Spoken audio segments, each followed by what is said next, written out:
नमस्कार, capital TV देख रहे हैं आप। मैं हूं आपके साथ पूजा। ब्रेकिंग नाउ में बड़ी खबर आपको बता रहे हैं। कांग्रेस पार्टी को असम विधानसभा चुनाव से पहले बहुत बड़ा झटका लगा है।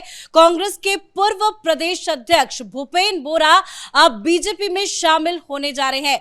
दरअसल 16 फरवरी को उन्होंने इस्तीफा दिया था। उनके इस्तीफे के बाद तमाम वरिष्ठ नेता उनके घर पे पहुंचे थे। उन्हें मनाने की काफी कोशिश हुई। राहुल गांधी ने भी भूपेन बोरा से बातचीत की थी, लेकिन भूपेन बोरा नहीं माने और कल देर शाम ही असम के सीएम हिमंता बिस्वा शर्मा ने उनसे मुलाकात की और उन्होंने ऐलान किया कि 22 फरवरी को भूपेन बोरा बीजेपी में शामिल होने जा रहे हैं। तो कांग्रेस के लिए कितना बड़ा झटका है, असम में क्या चल रहा है, आपको बताएंगे। मेरे साथ जुड़े हुए हैं कैपिटल टीवी के editor in chief doctor Manish Kumar. Sir, 22 फरवरी को बताया जा रहा है कि भूपेन बोरा बीजेपी में शामिल होंगे। क्या वो अकेले शामिल होंगे या उनके पीछे पीछे नेताओं की लंबी कतार होगी?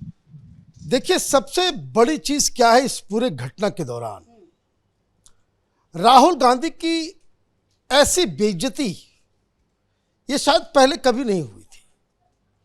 और असम का चुनाव इसलिए भी इंपॉर्टेंट है कि वहां प्रियंका वाड्रा को इंचार्ज बनाकर के भेजा गया। राहुल गांधी के सबसे करीबी गोगोई वो सीएम का चेहरा बनाए जा रहे हैं। मतलब असम का चुनाव ऐसा है कि जिसमें डायरेक्टली गांधी परिवार इन्वॉल्व है। और ऐसे में आपका एक पूर्व अध्यक्ष ये घोषणा करता है कि हमने इस्तीफा दे दिया। अब पहले पार्टी के लोग जाते हैं, मनाते हैं, वो नहीं मानते हैं। पार्टी के लोग बाहर आकर के कह देते हैं कि भाई ऐसा है कि उन्होंने अपना इस्तीफा वापस ले लिया। किस आधार पे? क्योंकि बताया ये जाता है कि पहले राउंड में जब ये लोग गए तो भूपेन बोरा ने ये कहा कि मैं सिर्फ प्रॉब्लम बता रहा हूँ आपको, ये मेरा कोई पर्सनल ईगो नहीं है। सिस्टमिक चेंज की आवश्यकता है। पार्टी जिस तरीके से चल रही है, जिस तरह से फैसले लिए जा रहे हैं, जिस तरह से उम्मीदवार तय किए जा रहे हैं, मैं उससे सेटिस्फाइड नहीं हूँ। उसमें अगर आप बदलाव कर सकते हैं तो आप बताइए, मैं इस्तीफा वापस ले लूँगा। मेरे जो ऑब्जेक्शंस हैं उसको आप उसका निदान कर दें तो हम वापस ले लें। लेकिन उनको यह आश्वासन दिया गया कि राहुल गांधी आपसे बात करेंगे। अब यहाँ से रियल स्टोरी, पर्दे के पीछे की कहानी शुरू होती है। राहुल गांधी को फर्क नहीं पड़ता कि कौन आया कौन गया। भाई सिंधिया साहब जब छोड़ दिए तब उन्होंने कहा कि भाई ठीक है, जो गया सो गया। बड़े बड़े लीडर, कोई पहला आदमी तो नहीं है।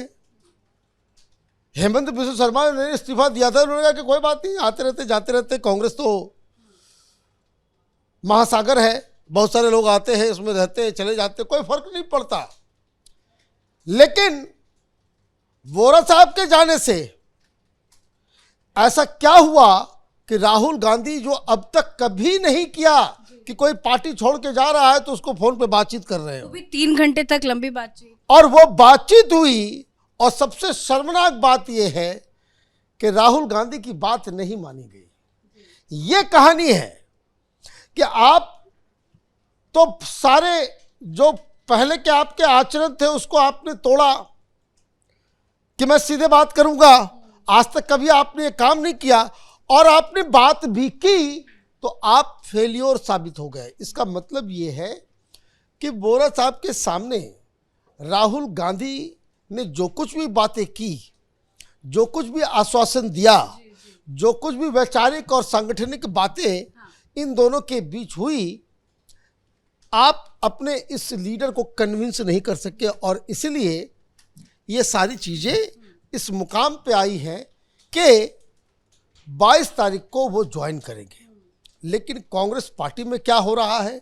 कांग्रेस पार्टी में जो इनका जो मेन प्रॉब्लम है वो राहुल गांधी ही है।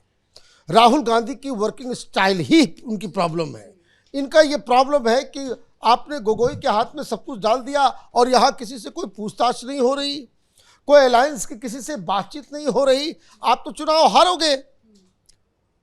और राहुल गांधी से बात करने के बाद इन्होंने एक बाकायदा टीवी चैनल के ऊपर इंटरव्यू देना शुरू किया, जिसमें उन्होंने कहा कि भाई ऐसा है कि कांग्रेस पार्टी की स्थिति ये है कि ये इसी धरने पे चली, अगर हमारे सुझावों को नहीं माना तो ये नेता प्रतिपक्ष बनाने लायक भी नहीं बचेंगे। जैसे जो हाल वहाँ बिहार में तेजस्वी यादव का हुआ, कोई नेता प्रतिपक्ष नहीं बन सकते।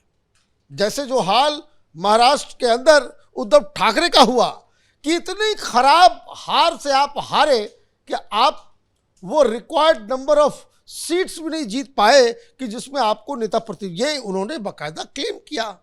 उनकी पत्नी ने भी ये क्लेम किया है, वो भी तमाम मीडिया चैनलों से बात करी है। लेकिन जो आरोप गौरव गोगोई पे लगाए गए हैं या जो बातें कही जा रही है, क्या कांग्रेस पार्टी इस पर विचार करेगी? अब आपने उनकी पत्नी का बात कह दिया तो कल शाम जब पहुंचे हेमंत बिस्व शर्मा, तो जैसे ही वो घर के अंदर गए तो आप देखिए आरती से स्वागत हुआ, आरती से स्वागत कर रही है वो, बकायदा आरती, उनकी और उनकी बेटी दोनों मिलकर के ना बकायदा आरती से स्वागत।